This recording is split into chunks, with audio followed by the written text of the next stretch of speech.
Hello বন্ধুরা, সবাইকে আরও একবার স্বাগত জানাই টেক গার্ল চ্যানেলে।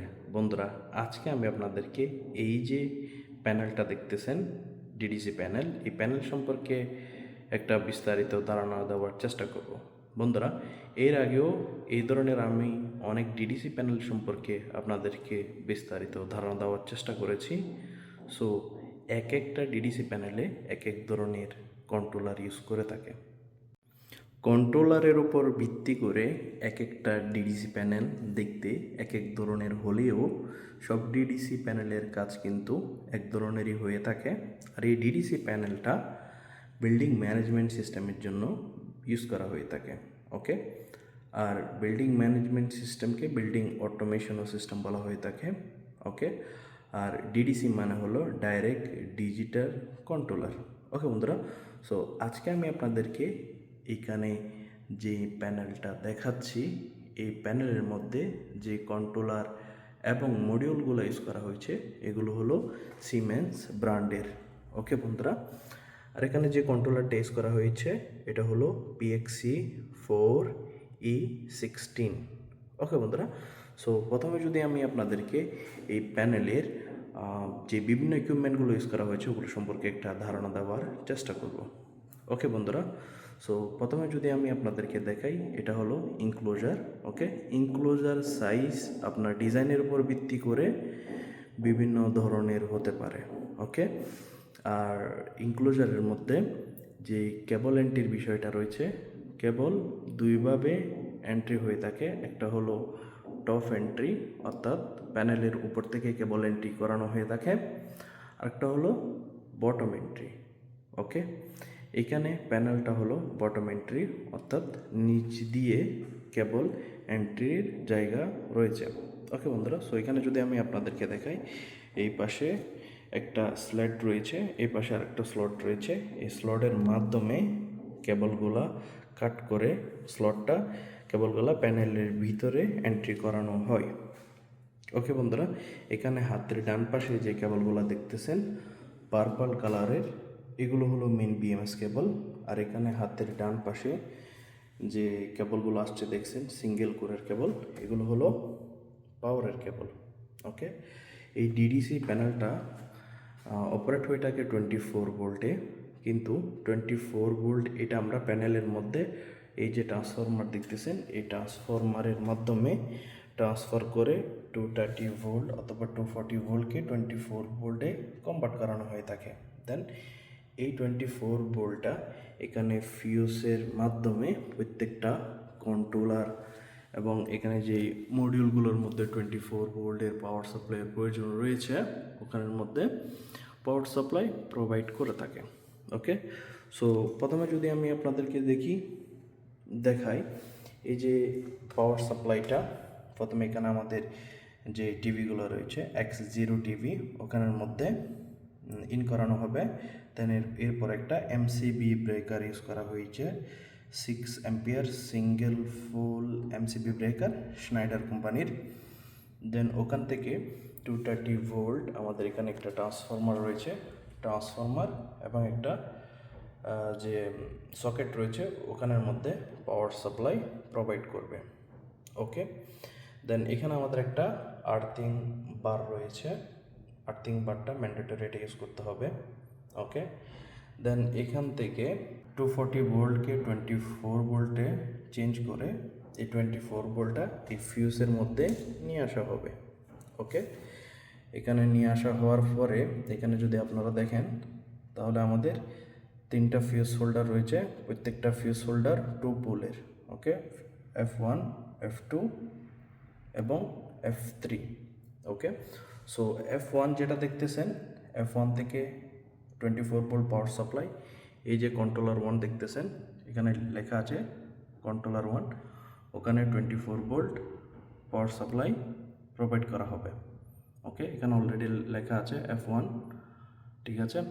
তারপর F2 যেটা দেখতেছেন ওটা থেকে আমাদের যে কন্ট্রোলার 2 রয়েছে ওটার মধ্যে 24 ভোল্ট পাওয়ার সাপ্লাই প্রোভাইড করা হবে।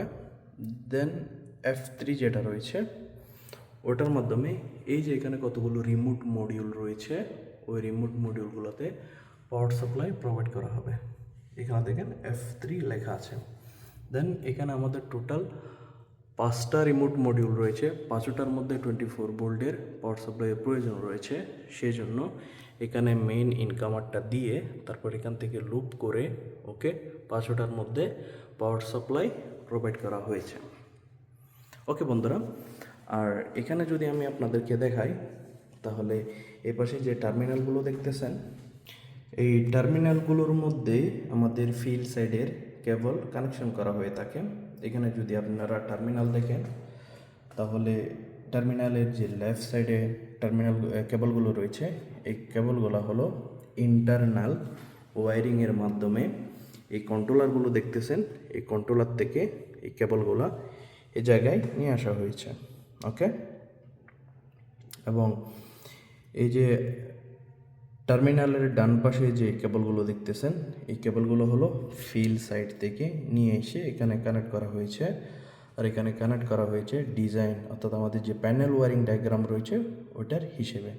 আর এই কেবলগুলো আমাদের ফিল্ড সাইডে এমসিসি থেকেও আসতে পারে, ফিল্ড সাইডে আমাদের যে সেন্সারগুলো রয়েছে ওগুলো থেকে আসতে পারে। ওকে, বেস অন ডিজাইন, যেরকম ডিজাইনে রয়েছে ওটার হিসেবে। ওকে, সো এখানে যে ডান পাশে কেবলগুলো দেখতেছেন এটা হলো টিভির ডান পাশে যে কেবলগুলো দেখতেছেন এই সব কেবলগুলো হলো ফিল্ড সাইড থেকে নিয়ে এসে এখানে কানেকশন করা হয়েছে।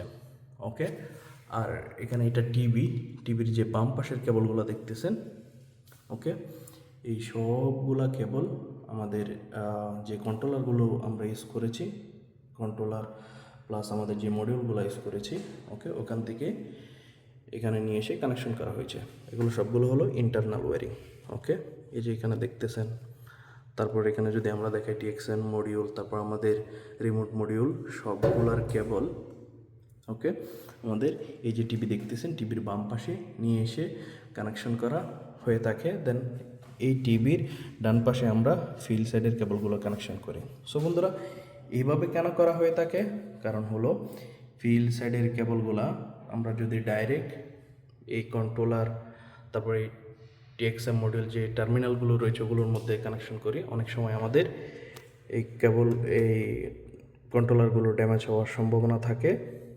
সো সেই জন্য আমাদের এই কাজটা করা হয়ে থাকে। ওকে, আর আপনারা যদি এই ফিল্ড সাইডের কানেকশনগুলো সম্পর্কে বিস্তারিত জানতে চান তাহলে আমাকে কমেন্ট করে জানাবেন। এই ফিল্ড সাইডের কানেকশনগুলো নিয়ে আমি আপনাদের জন্য বিস্তারিত ভিডিও নিয়ে আসার চেষ্টা করব। ওকে, সো এরপরে যদি আমি আপনাদেরকে দেখাই, এখানে আমাদের কন্ট্রোলার 1 এবং কন্ট্রোলার 2 আর এখানে কতগুলো রিমোট মডিউল রয়েছে। ওকে, রিমোট মডিউলগুলো হলো মোডবাস কমিউনিকেশনের মাধ্যমে কন্ট্রোলারের সাথে কমিউনিকেট করে থাকে। এখানে আমাদের দুটোটা কন্ট্রোলারের মধ্যে মোডবাস কমিউনিকেশনের জন্য পোর্ট রয়েছে। এটা হলো কন্ট্রোলার 1 এর মোডবাস পোর্ট আর এটা হলো কন্ট্রোলার 2 এর মোডবাস পোর্ট। ওকে, এখানে কন্ট্রোলার 1 এর মোডবাস পোর্ট এটা এখানে ইন্টারনাল ওয়্যারিংয়ের মাধ্যমে এখানে নিয়ে আসা হয়েছে। ওকে, দেন এখানে কন্ট্রোলার 2 মোডবাস পয়েন্টটা ইন্টারনাল ওয়্যারিংয়ের মাধ্যমে এখানে নিয়ে আসা হয়েছে।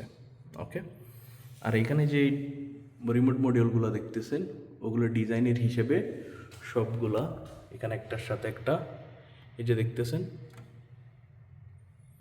এগুলো একটার সাথে একটা লুপিং করার মাধ্যমে লাস্ট কেবলটা কন্ট্রোলার 2 এর মোডবাস কমিউনিকেশন টার্মিনালে নিয়ে এসে কানেক্ট করা হয়েছে।